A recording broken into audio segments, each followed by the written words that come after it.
એટલે ગૌસ્વામીજી મહારાજ ગણેશ અને સરસ્વતીજી બંનેની એક સાથે વંદના કરે, કારણ કે ગણપતિ દાદા એ વિવેકના દેવ હોય, સરસ્વતીજી વાણીના દેવી હોય, અને માનવ જીવનમાં વાણી અને વિવેક આ બે વસ્તુની જરૂર પડે છે.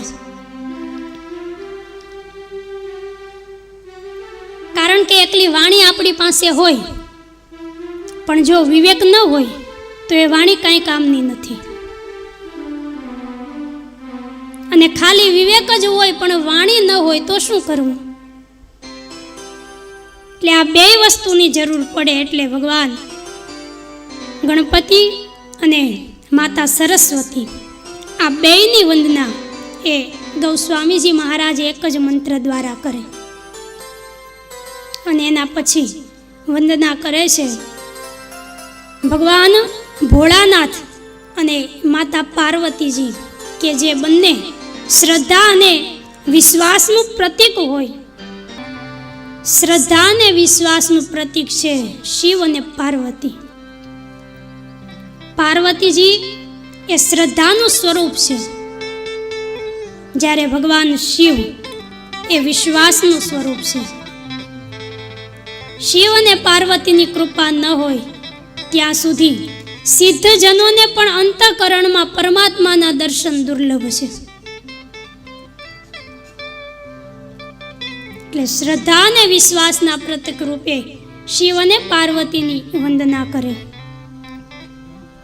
કારણ કે ભગવાનના ગુણોની કથા સાંભળવા માટે માનવીને શ્રદ્ધા અને વિશ્વાસ આ બે વસ્તુની જરૂર પડે છે. શ્રદ્ધા અને વિશ્વાસ, આમ તો આ બે શબ્દ એક સરખા કહેવાય, પણ છતાંય ફેર છે. કારણ કે શ્રદ્ધા એવી છે કે એમાં માણસને ક્યારેક વધારો થાય, ક્યારેક ઘટાડો થાય. ક્યારેક કોકના ઉપર શ્રદ્ધા વધી જાય,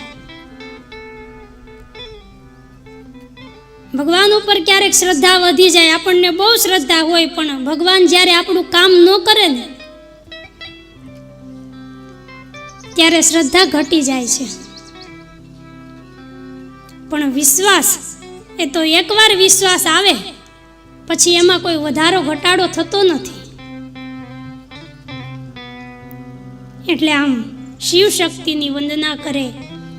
ગૌસ્વામીજી મહારાજ સંસ્કૃત ભાષામાં 7 મંત્રો દ્વારા અલગ અલગ દેવતાઓની વંદના કરે.